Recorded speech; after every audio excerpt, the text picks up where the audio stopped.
Nosotros hace 15 días vimos un tema que le titulamos ¿Cómo ser fieles en medio del dolor? Hoy vamos a seguir en la misma línea respondiendo una pregunta un poco parecida. Y la pregunta es la siguiente. Ya supimos cómo ser fieles y permanecer fieles aun cuando estamos afligidos, cuando estamos experimentando el dolor, pero hoy vamos a responder la pregunta, ¿cómo glorificar a Dios en medio de la aflicción? ¿Cuál es nuestra primera reacción cuando llega la aflicción? ¿Cuál es nuestra primera reacción cuando llega la prueba? ¿Cuál es nuestra primera reacción cuando llega el sufrimiento? ¿Cómo reaccionamos generalmente? ¿De qué hace? Piense. Bueno, generalmente lo que hacemos es orar. Bueno, eso espero yo. Pero el verdadero cristiano ora. Y generalmente la oración que hacemos cuando llega la aflicción, cuando llega la mala noticia, ¿cómo oramos? ¿Cómo oramos? ¿Qué decimos? ¿Qué pedimos? Señor, si llega una enfermedad, oramos para o por sanidad. Si llegó la mala noticia que quedamos desempleados, oramos por empleo. Y cada vez que llega algo difícil a nuestra vida o indeseable a nuestra vida, pues ¿qué vamos a hacer? Orar para que el Señor nos quite eso o nos libre de ese problema, ¿o no? ¿Oramos así o no? Claro que sí.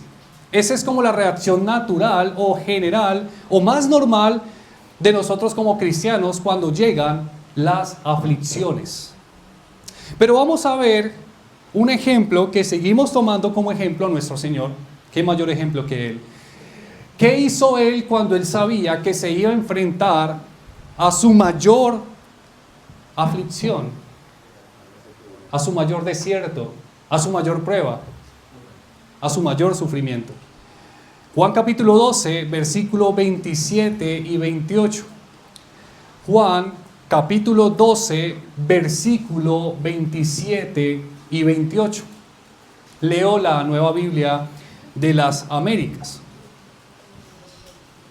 Dice la palabra del Señor. Juan 12, 27, 28. Ahora mi alma se ha angustiado. ¿Y qué diré? Padre, sálvame de esta hora. Mire que eso es lo normal que le hubiera dicho eso. Lo natural. Porque eso es lo que hacemos cuando nuestra alma está angustiada. Cuando nuestra alma está angustiada, ¿qué hacemos? Padre, líbrame de esta prueba, líbrame de esta aflicción, líbrame de este dolor. ¿Sí o no? No, como que no, ve, yo soy el único acá. Vea pues. Ahorita oran por mí, mis hermanos. Porque cuando llega algo, lo primero que hace es, Señor, quítame esto. Sáname aquí, ayúdame allá. Pero mira lo que dice el Señor. Padre, sálvame de esta hora, diré esto, pero para esto he llegado a esta hora. Padre, glorifica tu nombre. Padre, glorifica tu nombre. Entonces vino una voz del cielo y lo he glorificado y de nuevo lo glorificaré. Hermanos, nuestro llamado supremo como cristianos, ¿qué es? ¿Cuál es? ¿Es tener un ministerio? ¿Es evangelizar? ¿Cuál es nuestro mayor llamado, nuestro supremo llamado? Es dar gloria a Dios. Es glorificar a Dios. Es un llamado sin excepción.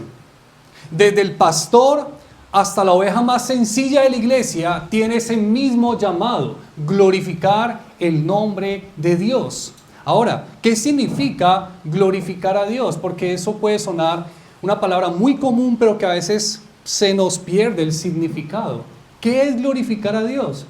Bueno, glorificar a Dios es honrarle, es enaltecerle, es exaltarle. Glorificar a Dios es colocarlo a Él como lo más importante y actuar en consecuencia. Lo contrario de glorificar a Dios es deshonrar a Dios. Lo contrario de glorificar a Dios es empequeñecer a Dios. Lo contrario de glorificar a Dios es desobedecer a Dios. Lo contrario de glorificar a Dios es ignorar a Dios. Lo contrario de glorificar a Dios es tener a Dios como algo sin importancia, como algo trivial.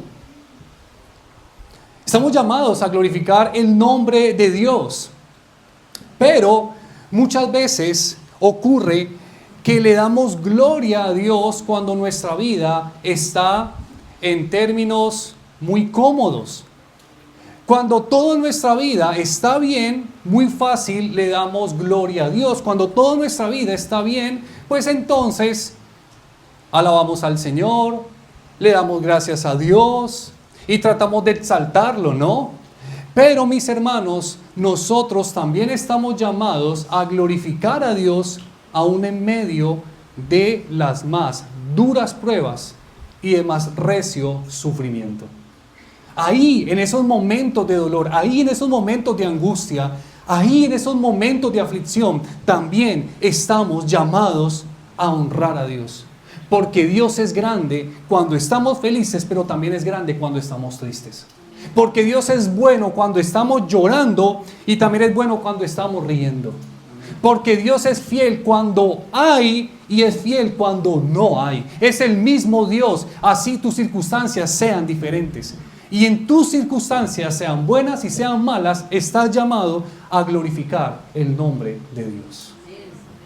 Y eso es lo que vamos a responder hoy. ¿Cómo podemos glorificar a Dios en medio de el dolor, de la angustia, de la aflicción o del sufrimiento? ¿Cómo podemos hacerlo?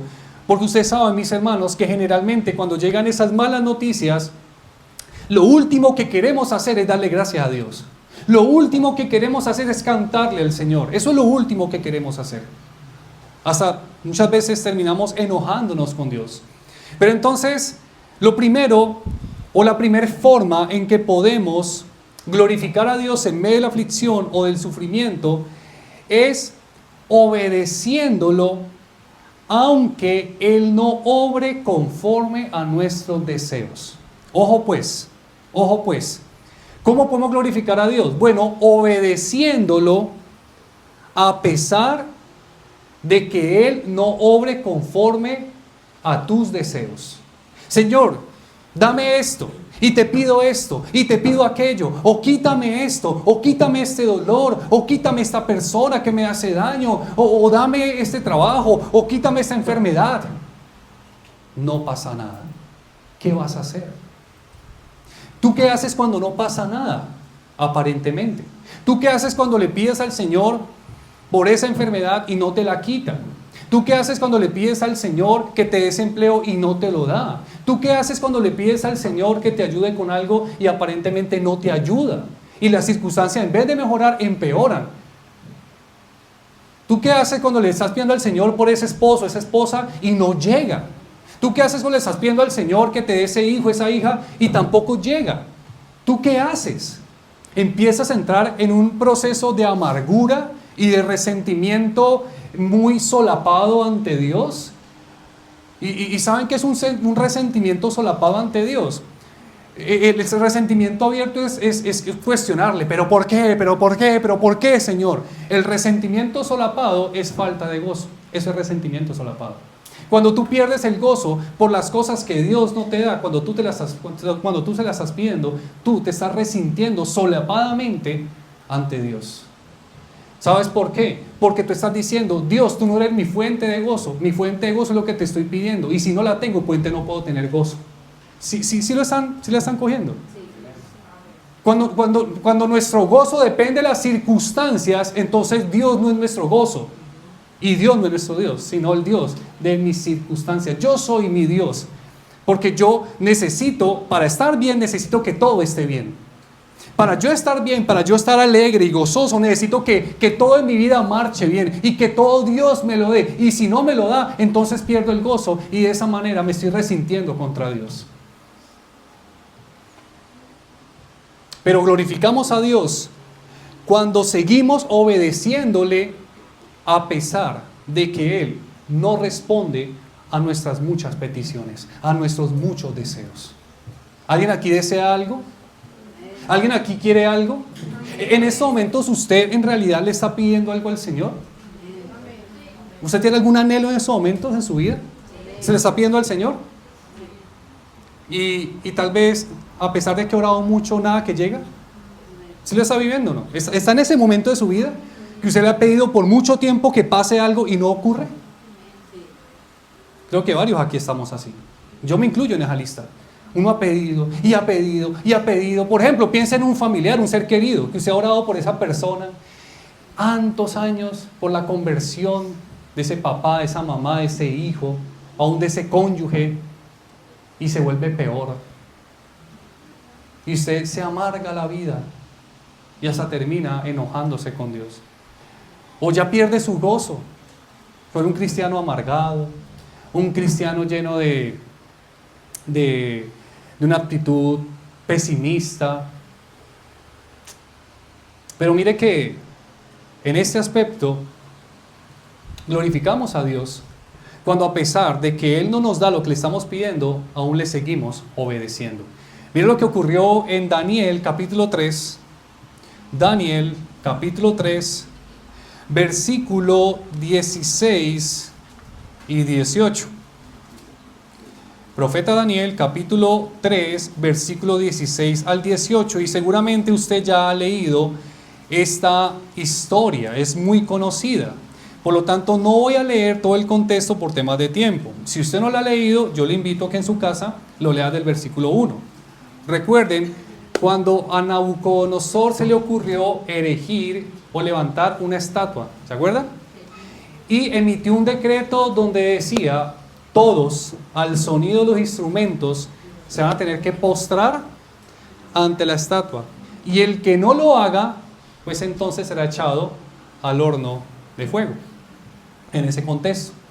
Entonces habían 3 judíos llamados Sadrach, Mesach y Abednego que le respondieron a Nabucodonosor después de que ellos no se postraron, porque no faltan los metidos y los chismosos, los pone quejas, que fueron a tener a Nabucodonosor: ven, rey, mire que sonaron los trompetas y sonaron los instrumentos y estos judíos no se postraron. Los pone quejas, ¿no? Entonces él se airó, él se llenó de rabia. ¿Y cómo así? ¿Cómo así que ustedes no se van a postrar? Cuando suene los instrumentos, ustedes se van a postrar ante la estatua. Y se llenó de ira Nabucodonosor. Y ahí donde vamos a leer, dice: Sadrach, Mesach y Abednego le respondieron al rey Nabucodonosor: no necesitamos darle una respuesta acerca de este asunto. Ciertamente nuestro Dios, a quien servimos, puede librarnos del horno de fuego ardiente, y de su mano, oh rey, nos librará. Pero si no lo hace, ha de saber, oh rey, mire, pero si no lo hace, ha de saber, oh rey, que no serviremos a sus dioses, ni adoraremos la estatua de oro que ha levantado. Mire la radicalidad de estos hombres. Mire la firmeza de estos hombres. Mire la claridad que tenían en su fe ante Dios. Miren, ellos decían: mire, rey, nosotros sabemos que Dios nos puede librar de usted. Nosotros sabemos que Dios nos puede librar de este horno. Lo tenemos claro, lo sabemos. Pero si Él no nos libra, déjeme decirle algo, rey, que aún así yo no, o nosotros no nos vamos a postrar ante su estatua. Es increíble. Yo creo que uno de los textos que más me conmueve la palabra es la firmeza de estos hombres. Es la firmeza de estos hombres. ¿Saben por qué? Porque nuestra fe muchas veces, o nuestra obediencia muchas veces, es tan condicional. Entonces le decimos: Señor, si tú me sacas de esto, ahí sí te sirvo. Y Señor, si tú me ayudas con esto, ahí sí yo voy a empezar a leer la Biblia juiciosamente. Y Señor, y si tú haces esto, entonces yo. Y entonces yo. Y somos tan descarados que hasta condicionamos a Dios. Increíble.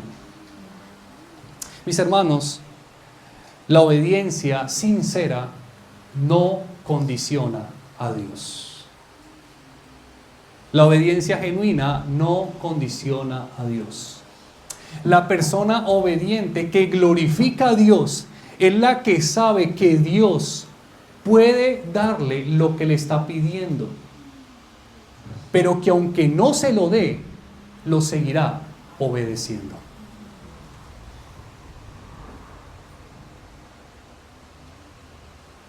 Mire, Dios puede salvar a ese familiar por el cual usted esté orando. Así.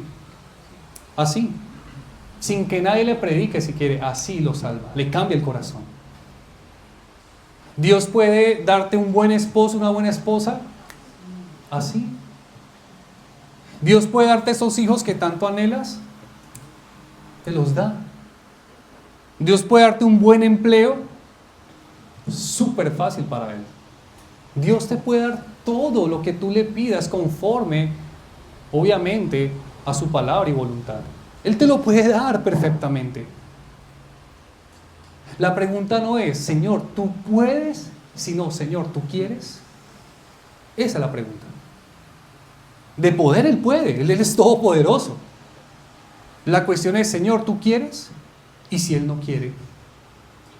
Si Él no quiere que tú te cases. Mis hermanos, asimilemos esto de verdad. O sea, asimilemos el hecho de que deseamos tanto algo y nos hemos empecinado tanto con algo que hacemos hasta lo imposible humanamente hablando para que eso llegue y las puertas se cierran y no como que está así y dándole a esa puerta porque es que se tiene que abrir y se tiene que abrir y se tiene que abrir. No volvamos niños caprichosos. Es que tiene que ser por ahí, Señor. Si no es por ahí, no quiero. No quiero. No, por otro, no quiero aquí. Como los niños berrinchosos de hoy en día, malcriados, que se tiran en el piso del centro comercial a hacer berrinche. Así somos muchas veces. Y la puerta no abre. Y queremos llamar al cerrajero para que nos abra esa puerta.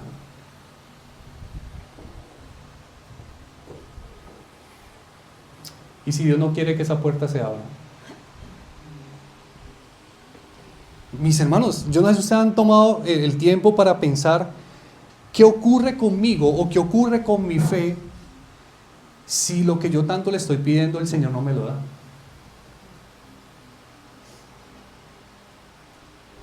Señor, la tierra prometida, no vas a entrar. Moisés, no, pero Señor, pero déjame entrar a la tierra prometida, ¿cómo así? No, es que no vas a entrar, tú me deshonraste, no vas a entrar. Y no entró. Y mi hermano, cuando Dios dice no, es no. No es como los papás de hoy en día. No le voy a comprar eso, mijo. Y es solamente que le haga el berrinche al papá. Bueno, mijo, bueno. ¿Y qué más quiere que le compre? No, los papás pusilánimes, títeres de hoy en día. No, de verdad. Es que yo amo a mi hijo. Es que yo quiero que mi hijo tenga lo que yo no tuve en la infancia. Y lo que hacen es crear los próximos criminales del futuro. Esos son los próximos criminales del futuro, los que todo se lo dan. Y abre la boca a mi hijo y yo estoy aquí y le sirvo a mi hijo y se lo doy todo aquí y se lo doy todo allá. Esos son los próximos criminales. Los papás de mentiras de hoy en día. Dios no es así, mis hermanos. Dios no es así. Dios cuando dice no es no. Y usted le puede llorar y usted le puede hacer pataleta. Y usted puede quedar en el piso tirado todo el día. Y Señor, y por favor, y dame. Y usted puede ayunar. Porque hoy en día nos hacen creer que pues usted entre más ayune, entonces ya Dios, un día más aguantando hambre, un día más, un retorcijón más y te lo doy. No, es que es así le dicen a uno en el ayuno. Primero ore. Entonces si usted ve que la oración no da muchos beneficios, resultados, no es muy eficaz, bueno, entonces haga el refuerzo. ¿Y cuál es el refuerzo? Pues el ayuno. Meta el ayuno. Con ayuno sale porque sale. Eso llega porque llega, o eso se va porque se va. ¿O no? El ayuno es el as bajo la manga de muchos cristianos. Un día de ayuno no llegó, metámonos 2, metámonos 3, metámonos 4, metamos el ayuno de Daniel 21 días, que no sé dónde sacan tal ayuno de Daniel, pero bueno. El caso es que, mis hermanos, pensemos en esto. ¿Qué ocurre? ¿Qué va a pasar con nosotros si eso que tú tanto anhelas, tanto deseas y que tanto estás pidiendo no va a llegar? ¿Qué va a pasar? ¿Tú te vas a ir entonces para el mundo? Como muchas personas, como muchos ateos hoy en día,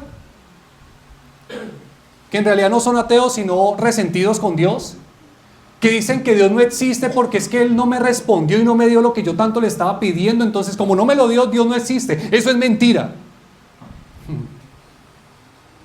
¿Cuántas personas iniciaron su vida cristiana, pero ahora están en el mundo, pecando a diestra y siniestra, renegando de Dios, renegando la palabra de Dios?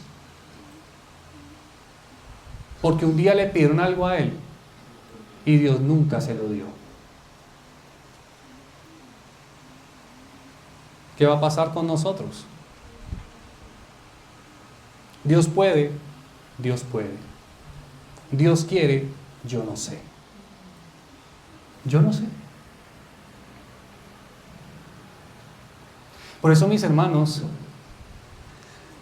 creo que el mejor antídoto, y eso aquí a modo de paréntesis, el mejor antídoto para dejar de vivir tan amargados en esta vida, tan resentidos en esta vida, tan tristes en esta vida, tan frustrados en esta vida, ¿sabe qué?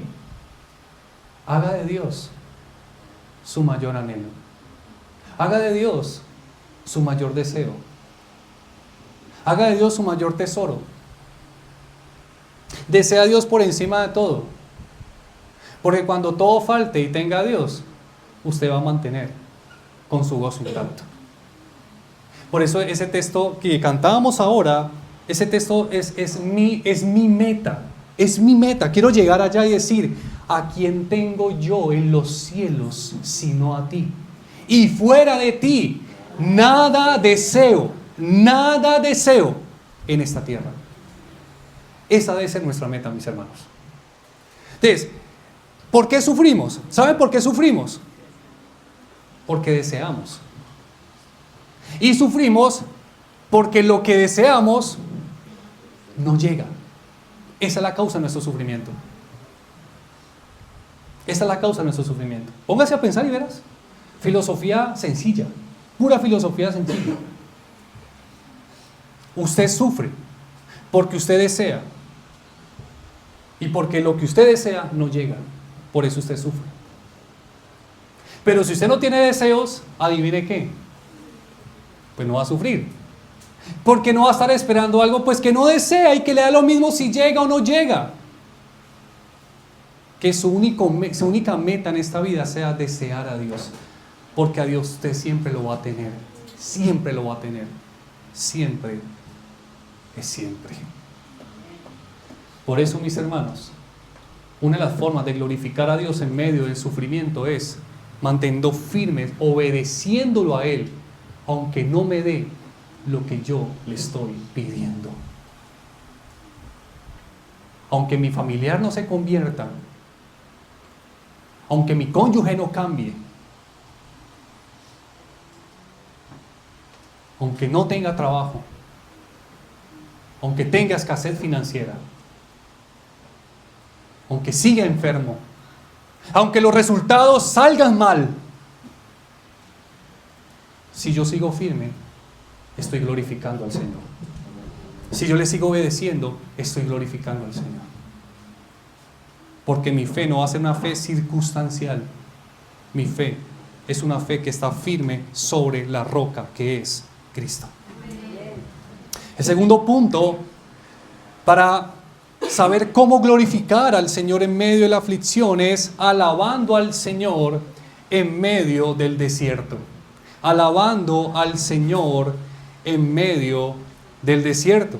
Acompáñeme por favor a Hechos, libro de los Hechos, capítulo 16, versículo 22 al 25.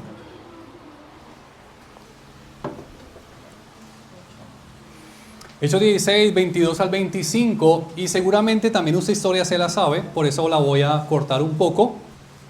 Recuerden cuando Pablo estaba predicando el Evangelio y llegó una adivina que decía, estaba Pablo y Silas, estos hombres son los siervos del Dios Altísimo y predican sobre el camino ¿de qué?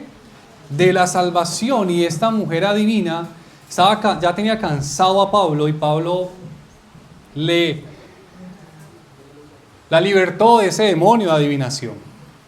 Y resulta que esta adivina era la del negocio de sus dueños. La de sus dueños, la que les llevaba el dinero, la que les producía dinero a sus dueños. Entonces, cuando ya no tenía el espíritu de adivinación, pues adivinen que ya no estaba produciendo, dejó de producir. Y esto, obviamente, encendió en ira a estos hombres y apresaron a Pablo y a Silas. Y miren lo que pasó. Aquí ya entramos a leer. La multitud se levantó a una contra ellos, y los magistrados superiores, rasgándoles sus ropas, y aquí empieza el sufrimiento, miren, rasgándoles sus ropas, ordenaron que los azotaran con varas. Después de darles 2 azotes, ¿cuántos azotes?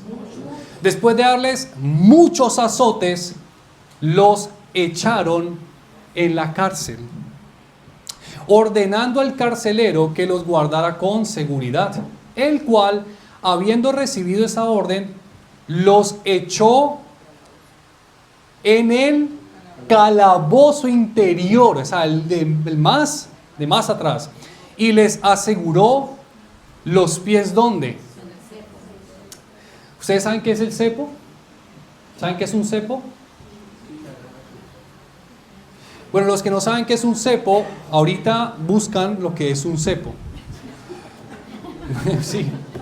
Para que puedan entender lo doloroso que es tener los pies dentro de una especie de artículo de madera, donde prácticamente te separa los pies, y eso produce un dolor impresionante. Los indígenas pueden saber qué es un cepo. Ellos lo utilizan para sus castigos, varios de ellos, no sé si ahora. Pero ahorita lo buscan qué es un cepo. Y eso era un elemento de castigo, aún de tortura, porque es muy doloroso, es muy doloroso. Te imagínense, ellos con sus ropas rasgadas, heridos por los azotes, los metieron en el calabozo más adentro, el más adentro. Y las cárceles allá eran, yo creo que la Villanueva es un penthouse al lado de eso.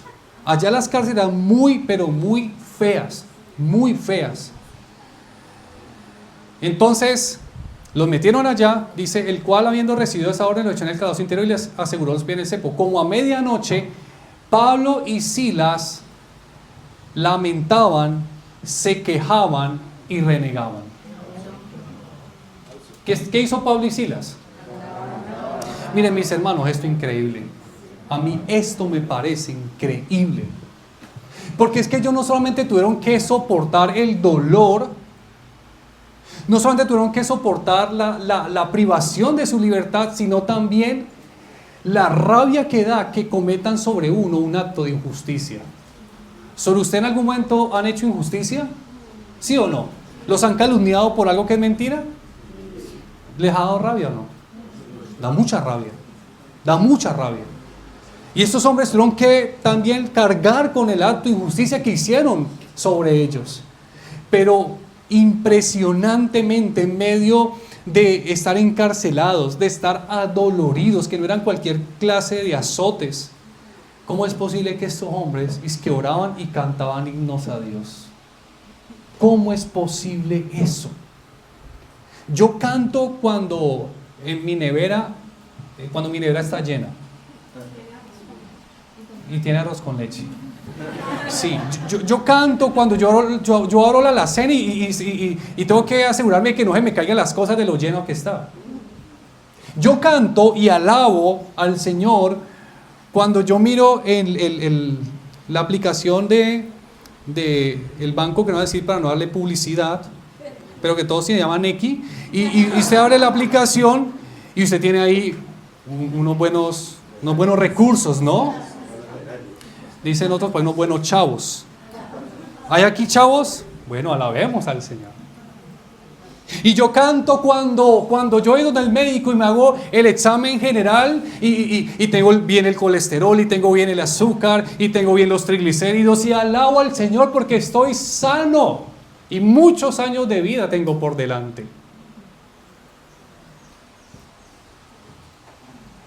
Pero cuando no hay chavos en el nequi, pero cuando yo abro la nevera y parece una fuente luminosa, solamente luz y agua. Pero cuando yo he ido al médico y me dice, mira, tú estás delicado de esto, mira este órgano, mira aquello, ¿qué hacemos? Ustedes saben, mis hermanos, que lo que hacemos generalmente no es alabar, no es dar gracias. ¿Saben por qué? Porque para hacer lo que estos hombres hicieron, uno tiene que tener algo. ¿Y saben qué es lo que uno tiene que tener? Estar lleno del Espíritu Santo.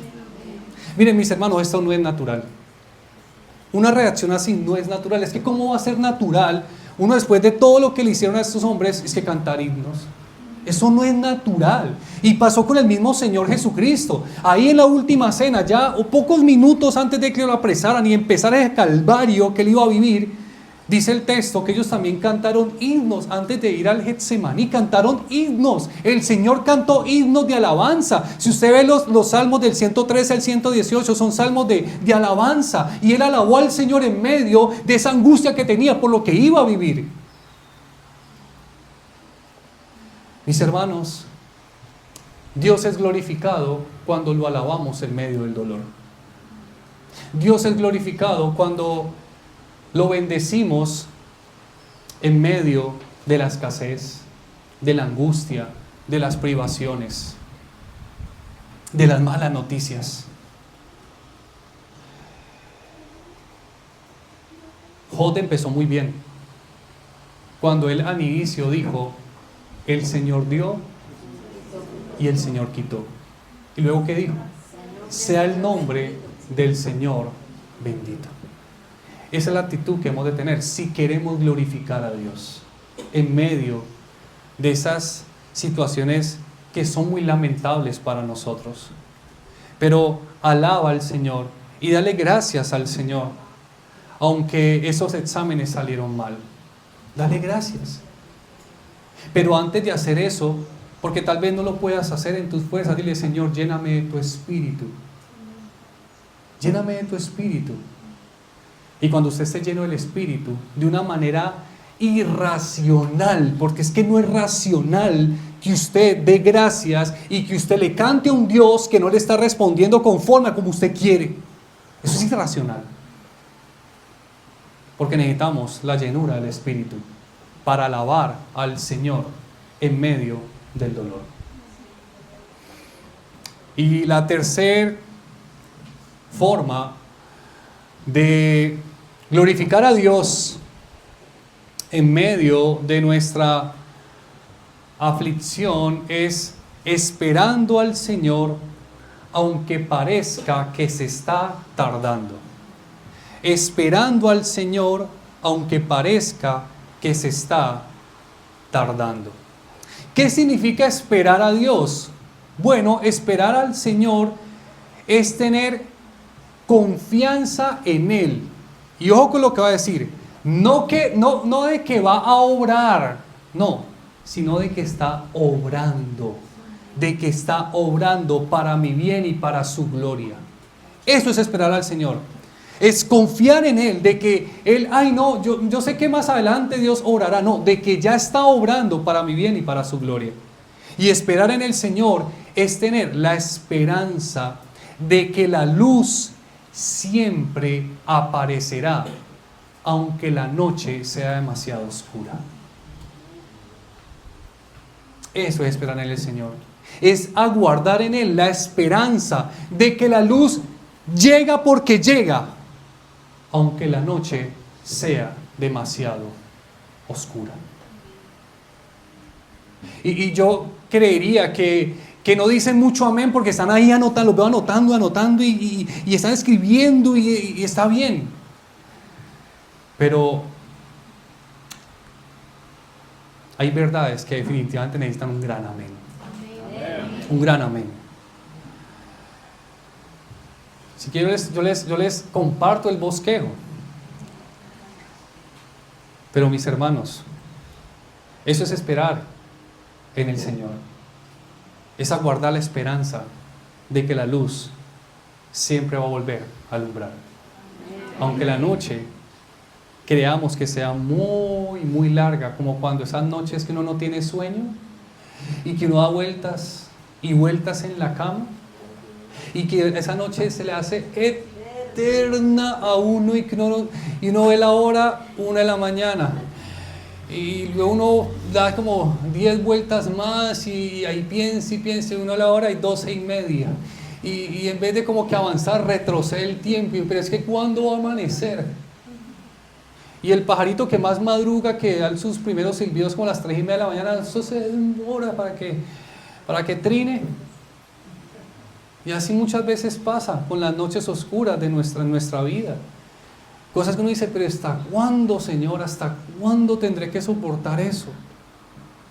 Pero mis hermanos, aunque la noche sea larga y tediosa, la luz siempre vuelve a alumbrar. Eso es esperar en el Señor. Es interesante porque si usted lee en los evangelios, cuando el Señor Jesús anunciaba su muerte a sus discípulos, Él les decía, miren, es necesario que el Hijo del Hombre sea apresado por los líderes religiosos y le darán muerte al Hijo del Hombre, lo matarán, lo crucificarán, pero al tercer día resucitará. Eso es esperar en el Señor. La muerte, escuchen lo que voy a decir, esto se merece un gran amén, porque es una gran verdad y usted la puede guardar en su corazón. La muerte no es la que dicta la última palabra en nuestra vida cristiana, porque detrás de una muerte siempre hay una resurrección. Siempre. Detrás de la muerte siempre hay resurrección. De los finales siempre hay buenos comienzos. Lo que pasa es que no los vemos porque estamos muy aferrados a esos finales.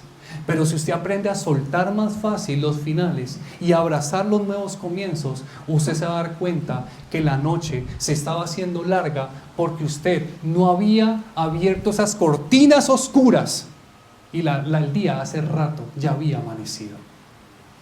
Hace rato ya había amanecido. Pero el problema es que no estamos esperando en Dios, sino que estamos esperando en los hombres. Y cuando usted espera en el hombre, eso nunca amanece. Pero espera en Dios, porque en Dios siempre habrá un nuevo amanecer. Siempre, siempre es siempre. Mis hermanos, ¿por qué esperar en el Señor le glorifica a Él? ¿Saben por qué? Porque para esperar en el Señor, para tener esa esperanza en Él, para tener esa expectativa en Él, para decir, no, yo me voy a tranquilizar, yo no me voy a afanar, yo no voy a cometer disparates, errores, yo no voy a hacer esto, yo no voy a tomar justicia por mano propia, yo no voy a modificar las cosas, yo no las voy a manipular para que puedan ocurrir, yo no voy a utilizar estrategias humanas o de dudosa procedencia o deshonestas para que todo salga bien. No, yo voy a esperar en el Señor porque de Él viene la respuesta, porque de Él viene la victoria, porque de Él viene la solución. Yo voy a esperar en Él. Eso, o sea, para uno hacer eso, ¿sabe qué se necesita? Se necesita confiar. Confianza. Y la espera en Dios lo glorifica. ¿Sabe por qué? Porque cuando usted dice eso o hace eso y usted dice, no, yo me voy a quedar quieto para ver que Dios actúe, usted está diciendo, Dios es digno de confianza. Esto es lo que usted está diciendo. Dios es digno de que yo confíe en Él. Dios es digno de que yo lo espere a Él. De que yo me quede quieto porque Dios va a actuar. De que yo me quede quieto porque Dios va a hacer justicia. No yo. De que yo me quede quieto porque Dios me va a proveer. Y yo cuando estoy diciendo entonces que se va a quedar sentado en el sofá y haciendo nada. Estoy diciendo que usted no va a tomar atajos deshonestos o atajos impropios o alianzas que no glorifican al Señor con tal de tener lo que usted quiere, sino a esperar en Él, en el tiempo de Dios y cuando Él lo determine, no cuando usted lo determine. Eso es confiar en el Señor, eso es esperar en Él. Y cuando usted espera en Él, dice: Señor, tú eres digno de confianza. Tú eres digno de confianza. Y yo tendré mi expectativa, no del hombre, sino mi expectativa en Dios. Eso a Él le glorifica. Eso a Él le glorifica. Ahora, y con esa pregunta vamos a ir terminando ese sermón. ¿Cuál es el resultado de glorificar a Dios en medio de las aflicciones? ¿Qué resulta de nuestra glorificación a Dios en medio de las aflicciones de nuestra vida? Bueno, permítame seguir leyendo Daniel, porque lo que pasó con estos hombres fue algo, o el desenlace de esta historia fue algo maravilloso. Daniel, el versículo 28 y 29.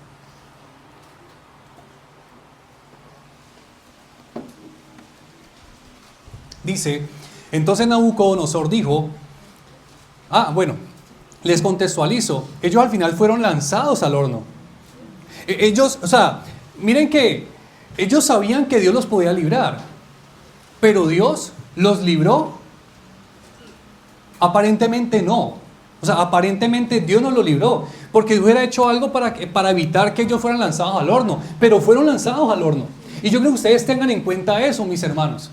Dios no va a llegar siempre al momento que tú estás esperando que llegue. No, tú no puedes enmarcar a Dios a tus tiempos, porque tú te vas a frustrar. Dios generalmente no se acomoda a nuestros tiempos, no lo hace. Porque entonces si estos hombres hubieran esperado la salvación de Dios aún antes de que lo hubieran tirado al horno, ¿qué hubieran dicho? Hubieran decepcionado de Dios. No, mire, nosotros que siervos de Dios, y cuando nos fueron a lanzar, no, Dios no nos salvó. Y se frustraron. No, Dios permitió que lo lanzaran al horno. Y mira la cuestión. Tal vez tú puedes decir: Señor, pero la enfermedad, pues Dios va a permitir que la tengas tal vez. O Dios va a permitir que estés en soledad tal vez. O Dios va a permitir que eso que tú tanto temes llegue a tu vida. Sí lo va a permitir. ¿Saben por qué? Porque Dios no solamente actúa antes, Dios también actúa durante tu situación. Tengan en cuenta eso, mis hermanos. Dios es el Dios que obra antes, durante y después. Por eso nosotros muchas veces no entendemos esto y nos frustramos, porque es que, pero Señor, pero tanto te estoy pidiendo y la situación va a llegar, Señor, pero mira, va a llegar la situación, mira que ya estoy aquí contra la espada y la pared, Señor, por favor, líbrame de esto. Y no nos libró aparentemente. Y llegó la situación y decimos: no, yo ya para qué oro. Yo le pedí al Señor que me librara de esto y no lo hizo. Pero mis hermanos, lean la historia en su casa. Esa historia fascinante. Cuando estos hombres fueron lanzados al horno. Pero saben, un cuarto hombre, fueron lanzados 3, pero un cuarto hombre que estuvo con ellos en el horno. El Señor Jesucristo estuvo ahí con ellos. ¿Y saben qué pasó? Que el fuego no los quemó. No los quemó. No les quemó ni que era un pelito, dice el texto. Nada. Su ropa no olían a quemado. No olían a humo. Fueron totalmente librados de ese horno. Fueron sacados totalmente sin rasguño alguno. Y ese es nuestro Dios, mis hermanos. No se olviden de eso. Es el Dios de tu salud, pero también de tu enfermedad. Es el Dios de tu compañía, pero también de tu soledad. Es el Dios de tu abundancia, pero también es el Dios de tu escasez. Es el Dios de tu soltería, pero también es el Dios de tu matrimonio. Es el Dios de tus hijos, pero también es el Dios de que nunca va a poder ser padre o una madre. Ese es Dios de toda nuestra situación, de toda nuestra circunstancia. Ese es el Dios de Colombia, o ese es el Dios de España, o ese es el Dios donde tú estés. Ese es Dios. Y Él va a estar contigo aunque estés en el horno. ¿Y sabe lo que pasó? Cuando esos hombres se mantuvieron firmes con Él, no claudicaron, no cedieron, no se postraron, no se humillaron al pecado, no se humillaron a la idolatría, no claudicaron ante la tentación. Entonces Nabucodonosor dijo: bendito sea el Dios de Sadrach, Mesach y Abednego, que ha enviado a su ángel y ha librado a sus siervos. ¿Usted es siervo de Dios? Mire, si usted es siervo de Dios, no tiene nada de qué preocuparse, porque Dios siempre libra a sus siervos. Siempre libra a sus siervos. A sus siervos que, confiando en Él, mire, ellos confiaron en Dios, desobedecieron la orden del rey y entregaron sus cuerpos antes de servir y adorar a ningún otro Dios excepto a su Dios. Eso, mis hermanos, es confiar en Dios. Cuando usted realmente confía en Dios, usted desobedece la orden del rey o del príncipe de este mundo, que te lleva a pecar, que te lleva a deshonrar a Dios, que te lleva a fornicar, que te lleva a adulterar, que te lleva a mentir, que te lleva a hacer trampa. Entonces, cuando tú realmente confías en Dios, tú desobedeces a la mentira, tú desobedeces a la fornicación, tú desobedeces al adulterio, tú desobedeces a la envidia. ¿Sabes por qué? Porque estás obedeciendo a Dios. Y tú no puedes obedecer a dos señores. Obedeces a Dios, obedeces al reino o al príncipe de este mundo. Pero esos hombres decidieron obedecer a Dios y no se le arrodillaron al rey Nabucodonosor. Porque si tú realmente estás dispuesto a obedecer a Dios, tú tienes que mantenerte firme. Aunque el príncipe de este mundo, Satanás, te diga: es que tienes que mentir para lograrlo, es que tienes que hacer patrañas para lograrlo, es que tienes que fornicar para hacerlo, es que tienes que adulterar para tener lo que tú quieres, es que tienes que robar para tener dinero. Pero cuando confiamos en Dios, no nos arrodillamos ante eso y desobedecemos las patrañas del mismo infierno. Dice: por tanto, proclamó un decreto que todo pueblo, nación o lengua que diga blasfemia contra el Dios de Sadrach, Mesach y Abednego sea descuartizado y sus casas reducidas a escombros. Mire la conclusión a la que llegó un rey pagano. Escuche la conclusión: ya que no hay otro Dios que pueda librar de esta manera. Escuchen esta conclusión. No hay otro Dios que te pueda librar de la manera que lo hace el verdadero Dios. Mis hermanos, el dinero no te puede librar como lo hace el verdadero Dios. Nadie, ningún hombre, ninguna mujer, nadie te puede librar como lo hace el verdadero Dios. Qué conclusión tan gloriosa que pudo llegar Nabucodonosor. Y mira la exhortación que nos da Pedro, porque nosotros muchas veces pensamos que predicar el evangelio es simplemente decirle a la gente: mire, usted es un pecador, usted, si no se arrepiente y no cree en Jesús, usted se va para el infierno. Creemos que evangelizar solamente es eso. ¿O creemos que ser testigos de Dios solamente es ese mensaje? No, no se limita ahí. Nosotros estamos llamados a ser testigos de Dios, no solamente para anunciar el camino de salvación, sino para proclamarle al mundo lo grande que es nuestro Dios. Amén. Lo glorioso que es Él. Porque el mundo no conoce a Dios, pero puede por lo menos saber quién es Dios cuando nos ven a nosotros. Nabucodonosor estaba lleno de muchos dioses, pero cuando vio la firmeza de Sadrach, Mesach y Abednego, cuando vio la confianza que ellos tenían en Dios y cuando vio a Dios obrar en favor de ellos, él pudo decir definitivamente: no conozco otro Dios de tantos los que hay que libre a sus siervos como lo hace el Dios de ellos. Ese es el punto, mis hermanos. No es solamente salir a la calle y decirle: mire, si usted no se arrepiente, va a ir al infierno. Y mire que yo no sé qué. No. Es que evangelizar no es solamente colocar un día y una hora para salir a la calle. No, evangelizar es que usted todos los días, confiando en su Dios, obedeciéndole a Él, alabándole en el dolor, le pueda decir a la gente: mi Dios es grande, mi Dios es bueno, mi Dios es fiel, mi Dios me va a ayudar, mi Dios me va a sacar de esta. Porque es lo que dice 1 Pedro 2:9. Pero ustedes son linaje escogido, real sacerdocio, nación santa, pueblo adquirido para posesión de Dios, a fin de que anuncien. ¿Qué tenemos que anunciar? A fin de que anuncien, y ahí no dice para que anuncien el evangelio de salvación, para que anuncien la cruz, no, ahí no dice eso. Para que anuncien las virtudes, las cosas buenas, las cosas grandes, las cosas gloriosas de aquel que los llamó de las tinieblas a su luz admirable. Hermano, nosotros estamos siendo testigos sin mencionar una sola palabra. Sin mencionar una sola palabra. Por eso cuando nosotros estemos en esos momentos de sufrimiento es donde más estamos capacitados o más expuestos estamos para decirle a la gente con nuestra forma de reaccionar quién es nuestro Dios. Porque no puede ser que nosotros en medio del sufrimiento, en medio de la angustia, en medio del dolor, reaccionemos igual que la gente del mundo hace. Porque la gente del mundo cuando sufre reniega, cuando la gente del mundo cuando sufre se queja, porque la gente del mundo cuando sufre se amarga, porque la gente del mundo cuando sufre toma venganza. Esa es la forma de reaccionar de la gente del mundo. ¿Saben por qué? Porque el verdadero Dios no es su Dios.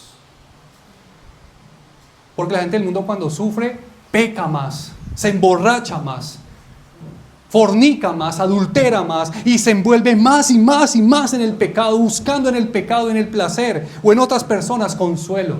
Esa es la forma de reaccionar del mundo. Pero la forma de reaccionar de un cristiano que realmente está glorificando a Dios es mostrándole a la gente: sí, estoy sufriendo. Sí, estoy pasando por una situación dura y difícil. Pero yo sé que mi Dios reina. Yo sé que mi Dios vive. Yo sé que mi Dios es real. Yo sé que mi Dios es fiel. Yo sé que mi Dios es poderoso. Y en Él espero. En Él espero. Y le seguiré alabando. Y le seguiré bendiciendo. Y le seguiré exaltando. Porque aunque Él me mate, en Él esperaré. En Él voy a esperar. Aunque los exámenes salgan mal, en Él voy a esperar y en Él me voy a gozar. Porque mi gozo no es la salud, porque mi gozo no es la enfermedad, porque mi gozo es Cristo. Amén. Porque aunque no llegue ese hombre, esa mujer, pues en Dios me voy a gozar. Porque no hay marido más bueno y perfecto como Cristo. No hay mejor compañía como lo es Él. Y cuando la gente ve eso en nosotros, va a tener que decir: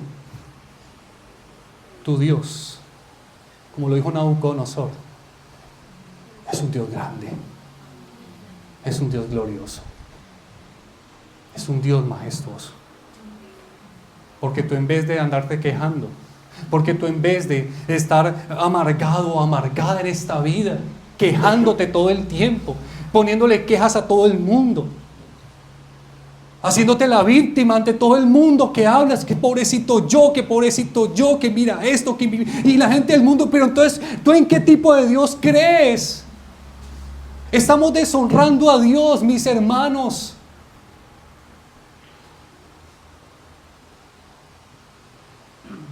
No puede ser.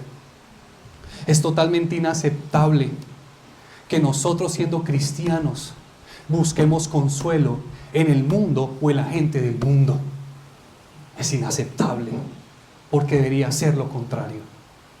La gente del mundo debería buscarnos a nosotros para pedirnos consuelo, para pedirnos esperanza, porque en el Dios que nosotros creemos es el Dios de toda esperanza. Hay esperanza, hay esperanza en nuestro Dios, y eso es lo que dice este texto. Permítame leerlo. No lo tenía en mis apuntes, pero creo que el Señor me inquieta hacerlo. Y con esto terminamos. Romanos capítulo 15, dice el 13 al 14. Y el Dios de la esperanza los llene de todo gozo y paz en el creer, para que abunden en esperanza por el poder del Espíritu Santo.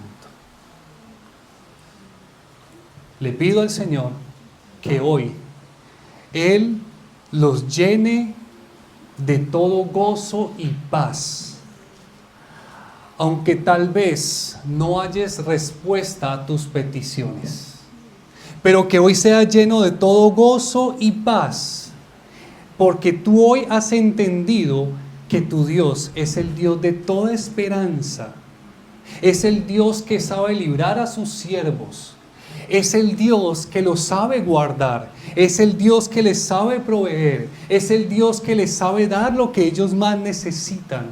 Es el Dios grande, es el Dios fiel, es el Dios incomparable, es el Dios soberano, es el santo Dios que merece ser alabado, que es digno de toda confianza, y que nuestra vida y que nuestra alma está en sus manos, y que aunque sufra toda la vida, pues yo sé que me iré con Él a la gloria celestial. Amén. ¿Qué más esperanza que esta, mis hermanos?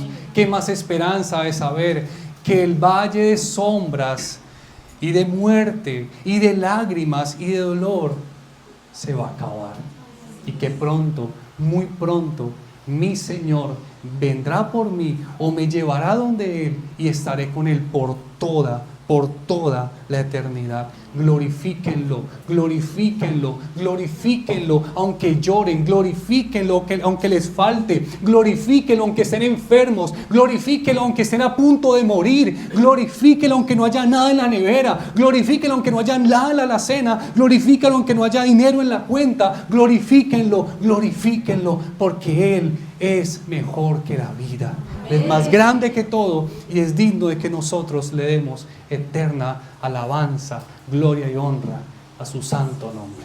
Oremos, mis hermanos. Padre, gracias te damos, Señor, por esta tu palabra, y hoy queremos, con base a ella, rogarte a ti, Señor, ayúdanos hoy a glorificarte, ayúdanos hoy a exaltarte, Señor, ayúdanos hoy a darte gloria, Padre. Porque aunque tal vez estemos pasando o atravesando momentos duros, momentos de dolor, momentos de angustia, momentos de tristeza, momentos de incertidumbre, pero ¿cómo vamos a estar en incertidumbre cuando estamos en manos de un Dios que todo lo sabe? ¿Cómo vamos a vivir en desesperanza cuando estamos ante un Dios de toda esperanza? Pero ¿cómo vamos a vivir en amargura cuando en ti, Señor, tenemos gozo? Pero ¿cómo vamos a vivir en intranquilidad cuando tú eres el Dios de paz? El Dios que nos da una paz que sobrepasa todo entendimiento. Señor, que desde nuestro corazón, lo profundo de nuestro corazón, podamos decir: Señor, tú me diste, pero tal vez hoy me quitaste. Pero no importa, Señor, porque hoy te alabaré, hoy te exaltaré, hoy te daré gloria, Señor.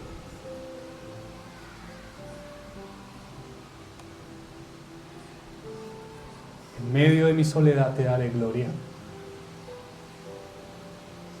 En medio de mi tribulación te daré gloria. En medio de mi dolor te daré gloria. En medio de mi frustración te daré gloria. En medio de mi enfermedad te daré gloria. En medio de mi escasez te daré gloria. En medio de mi aflicción te daré gloria. Te daré gloria, Señor, porque tú eres más grande que mis necesidades. Te daré gloria, Señor, porque tú eres más grande que mis comodidades. Te daré gloria, Señor, porque tú eres aún más grande que mi misma vida. Y porque para ti, y solamente para ti, Señor, me has creado. Y en medio de lo que estoy viviendo hoy, levantaré mis manos al cielo y te diré: Señor, toda gloria, toda honra y toda alabanza sea al único, al que habita en luz inaccesible, al Dios inmutable que no tiene mudanza ni sombra de variación, al Dios infinito, al Dios glorioso. A ti, Señor, y solamente a ti levantaré mis manos, mi corazón, mi alma, y te diré: bendice, alma mía, al Señor, y bendiga todo mi ser su santo nombre.